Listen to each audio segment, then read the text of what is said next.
kuri ureke ibintu nkubaza akantu gato. Amakuru yawe naruka mana yanjye ntiwari izina usigaye uvuga nkumviriye. se kandi aka kanya nta muntu nshaka urimbwiraho ugaze twarashwanye. what byarangiye mukaruta aka kanya cyane n'uburyo wahindaga.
Mwarampunze mu rugo n'umushaka tubana mu marumbi cyari ikindi cyumba cy'inzu yanjye muri kubera ko aho biteye n'icyo cyose namenya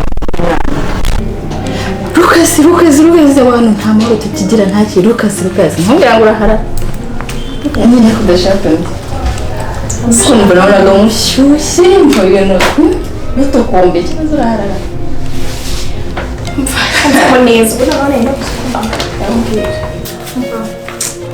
Lucas uriya muhungu agira imico itari myiza rero ntabwo iriya mico ye bayikunze bagaturika. Lucas agira imico itari myiza bivuga komeza mbwira afite imico itari myiza afite uburyarya none aragenda akakubeshya abishaka kuryama n'umukobwa iki ubundi ayo makuru niyo nkora yanka neza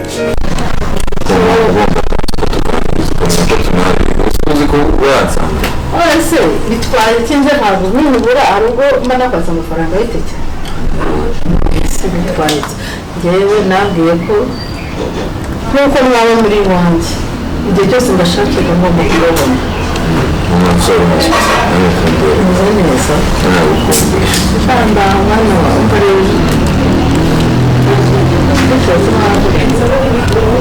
baravuganye gusa irambwiye ntabwo nari mwiteze ni mushiki wanjye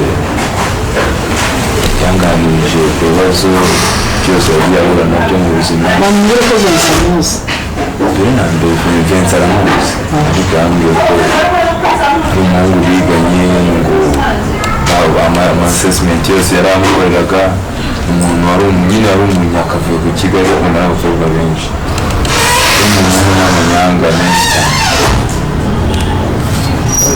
umunyamanyanga ubwo ntabwo ari witwa kwangura ntubura mubi witonda kuri uwo munyamanyanga gusa mama nyine nibyo nari ndi kunyurira kuvuga ngo yambwiye ko uwo muhungu ibintu byose babimukoreraga nyine ari inshuti bisanzwe gusa babona umuhungu atangiye kuzana ibintu by'inkundo kandi umwana ikibazo yagize yagitewe na kane ibisogote se kandi kuvuga ngo ibintu papa yadukoreye adusiga turi abana batoya byamugizeho ingaruka sisita yambwiye ko rero ibyo bintu bimutera ubwoba abahungu bose iyo babonye babona amushaka ubona ko n'ubundi nabo bazamuta bakagenda n'uko dutandukanye. Semayi umwana wanjye abana n'umugabane rimeze gutyo yanjyana ahantu nzi ngo turasohotse bisanzwe nsanga umuhungu aho ujya mbona nagiye muri salo nyine kuri aba ari muri salo we aragenda nsanga yagiye mu cyumba kumva aho hantu nzi ko nyine ari nko muri salo ariho baserivira abantu bamusanze nsanga yinjiye mu cyumba ndamubwira ati seriyese ayisha undi nabonaga sigikana nta nahise muri abantu nabonaga yabaye nk'umuzungu ngaho da umuhungu ubona abantu bagenda nuko abo barakubwira ngo ngwino nawe uragenda ese bari kubyanga ko n'ubundi utumvaga uzi n'amashuri kubera guharara rukasi njyewe nabibonye kwihorera nayo kuvuga bati namwe y'abakobwa ni ishyari twebwe muri mu rukundo ngo abafashwe disipori cyane numvaga agiye mutazana naraturumutse ese ko udashaka kundi wakishakira ibindi sasubo cyari muri pasaci ni ka depresi ushatse washaka undi rwose pe kandi nta kintu bitwaye habe na gatoya njyewe no kubijyamo cyane rigasa njyewe ntekereza ko nyine nabo bakwiye kwegerezwa bakamuganirizwa bakamuha hafi kuko mbona ko rukasi ndababaye cyane ndababaye niba umwana wanjye impamvu yanga kurambagizwa ari ukubera agahinda yatewe na papa urabona ukuntu yajyaga nkubita akajya amuhohotera buri gihe none yatinye gushaka nyine ababyeyi ntamuzi ko tutabibona ariko biba bigaragara mu maso ya buri wese ndababariye rwose arumva rero ikibazo ntabwo ari iki ariko rero akwiye kuganirizwa ikibazo ndaza kumuhumuriza rega nta rugo rwubakwa nk'urundi buri rugo rugira umwihariko warwo mbese nta ngo zimeze neza nta muryango urimo papa mama n'abana bishimye basazanye rero nta mpamvu yo kugira ngo abitinye buriya ntayitinye itarungurutse rega mani nyakagore ruto nyagakobwa uzi buriya agiye agashaka akabyara ntakomeza kuvuga ngo yaragumiwe ntabwo ikibazo ntabwo ari iki ariko ikibazo ni icyacu tutabanje kumenya ko abana n'ibyo bintu byose igihe cyose gusa njyewe namugiriye umuntu umwana wanjye arambaje pe arahari sinzi niba yashobora kuba agiye ku muhanda kuko yari ari hano tuba tuvugana nawe ndi guca inzara yari agiye ku muhanda umusore arazi atumije cyane cyangwa se ikindi se reka nkubaze undi maka umuntu ufite maka biti shamaka si turi inshuti biri aho nyine turi gusa bisanzwe ntabwo wariko ndikungayisa wibeshye ngaho nakubeshye se mu waje se Lucas ambwiza ukuri turi inshuti mbona njye mbona wese ukume ntabwo akumezeho hari ukuntu usigaye bibona aho ngo basaba bigaruriye kandi rigangiye maka uziko biri ari umurongezi ese ko ari umuntu nicyo gitumye uvuga ngo iki usanze iwawe yarahasize nk'umugore cyakoze nanjye n'ubusanzwe ntabwo w'abarundi ariko se wenda wowe nyamara ushatse wareka tubika amatsiko dutekereza byaba byiza se umuganiriza aka kanya ko yambwiye ko adashaka kubimenya bibaye byiza ni uko wabimuganiriza samenye ko ari njye wabikubwiye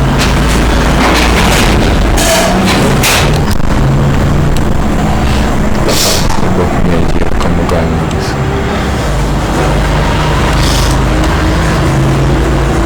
kuko ibintu byo bimwongerera agahinda yabona nkatwe nk'umuryango we turi kumushishikariza gukora ikintu reka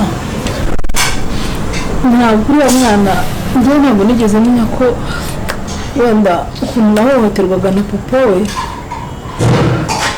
aribyo byatumye wenda atinya rushako ariko reka muganirize kandi nta kibazo amenye ko mbizi, kubera ko ibyo bintu ntabwo twabyiyererana. Uriya mwana akeneye kansoringi, akeneye umuntu umuhumuriza, akeneye umuntu umubwira ko urushako rwose buri rugo rugira umwihariko. Mwese abagabo bose ni nka papa wese. Ariko ma turetse kujya kure, nanjye papa ndamwanga bikomeye cyane.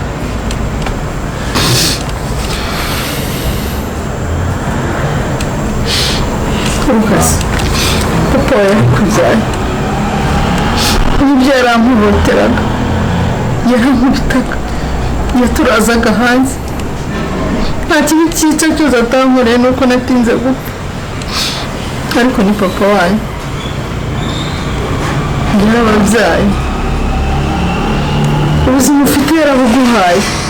Nese wafatiwe uri mu biki? Ari meze n'ikina twari turafatiraho no mu kazi ntabwo babisaba nka biriya. Nzagenda ngerageza ndebe inshuti bwacu buzakwiza kuri wenda ntawamenya. Ntabwo ndafata cyangwa cyari muri depression ya Lucas. Undi se wazagiye ukemera hakujyanye undi ubuzima bugakomeza, ikibazo kiri ko wanze kumuvaho ukazabaye Lucas namuvuyeho ubwo ibintu akora njye ntabwo nabishobora. Maze ushatse wagenda ahubwo mukagira ibyo mwigirira umva nyine mwibwirire. Wahita se wakuyera pasi tabajama nibwo abajama hano bari abawe ngo maka Lucas bahurira hese none ubabonye umva ko wasaze. ntabwo uzanshakira. Yase kandi muremure nka Lucas. Lucas nawe nabonaga ari iryarya, ubundi we mwe mubonye muti narasasibe ku muhungu nakunda. Yesu na mugore waragaye. Ntabwo nayo nyine nayo nari warabonye ko ni muremure, kumva ukoresha urabati muremure afite akobwa n'ubwanwa none kandi nawe wasanga ari zabase yengera uko ngenda cyo papi ngiye mbwira mwere pasi yageze usoro ntabwo nafata umwanzuro. Umubyara umugabo mubi ariko mukwiye kumubabarira. Ariko ibi byose ni ukubera umubabarire. Njye naramubabarira. Aka kanya ntabwo ufite umwanya wo kuba wanyihanganiye kuko niwe ubabaye cyane kundusha mama. Narihirinze ndabarera mwarakuze kandi intego yanyu nashakaga nayigezeho.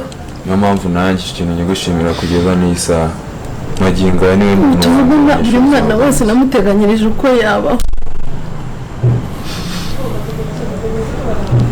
Ibyo yatwifurizaga byaramunaniye, yifuzaga ko dupfa ntitubeho, ariko tumubabarire. Sibyo Lucas? Ibyo bintu biri kure. Mubabarira papa. Ntabwo nifuza wenda kongera gusubirana nawe kuko n'uyu munsi ndacyafite igikomere ku mutima. Ibi bintu biri kure cyane n'izuba kuba nababarira papa wanjye no kumwita papa ndi kumva binteye.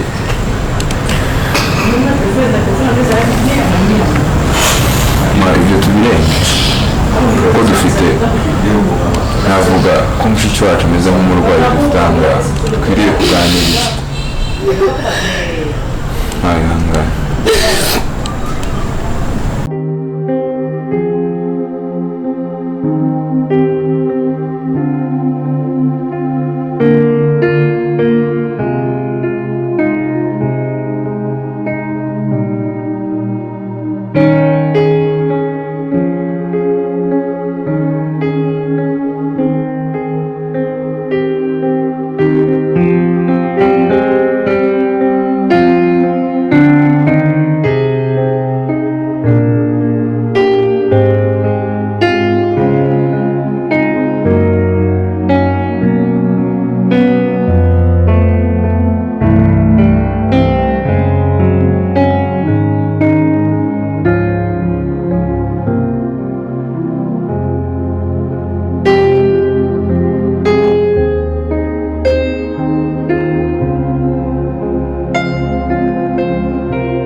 nca ibisaba umugongo hose mama niba hari ikintu ukomeza ukagaha amazi nambaye ubusa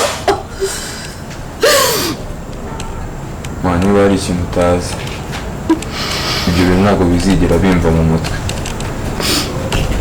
ntabwo bizigera bimva mu mutwe mama nari ndi umwana yego ariko nabaga muzi ko ntabizi cyane nabyumva gusa mama utababariye nawe ntababarirwa utababariye nawe ntababarirwa papa wanyu yaranyishe nanga gupfa umwana ashaka ko ndera abana banjye nababyaye muri babiri mama narabareze murakura ntabwo bikwiriye mama dufite ibintu tugomba kwitaho amagara sibyo Antoine turababaye n'ibyo ariko icyo cyemezo yafashe ntabwo ngishyigikiye mama ntabwo wagishyigikiye ariko ku rundi ruhande ngenda mwumva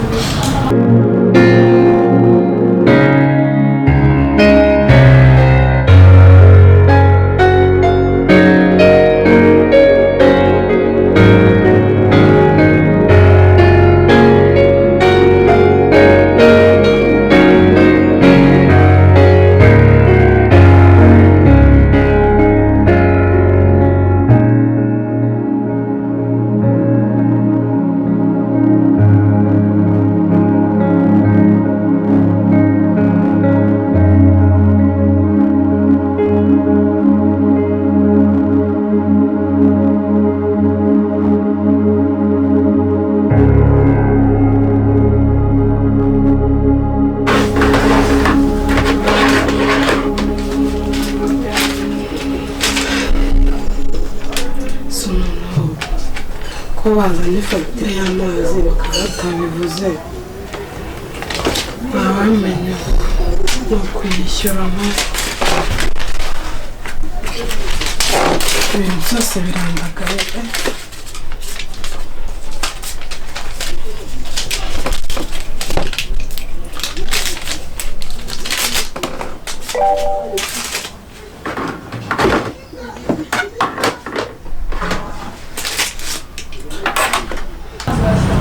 nimberera rero mumenye nibanga mubwire ko ariko wabwiye kandi n'ubundi muganiriza aranyumva sibyo ntabwo nari nzi ko izi papa wanyankorera umwana wanjye bwamugizeho ingaruka zingana gutya ndagusabye ibi bintu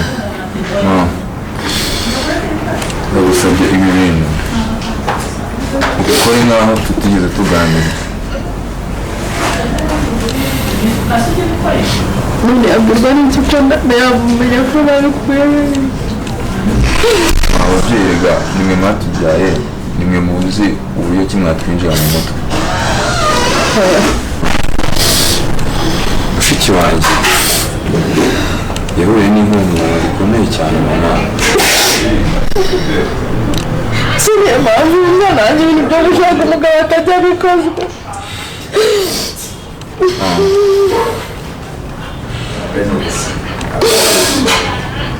ndumva yindura nubwo nari nzi ko ariyo mpamvu umwana wanjye yesuwe mana ukize umutima w'umwana wanjye ukize igikomere ufite ku mutima mugabe umutima wa kimuntu mana ndakwinginze papa yesuwe kandi ibi byose ni ukubera kuba tuwanete avuga ko ntabashaka ibi byose ni ukubera umugabo wawe ko tumubabarira ibi ngibi bituma tumubure nanjye naramubabariye none se wowe nihe mpamvu wanga gushaka nawe nicyo kibazo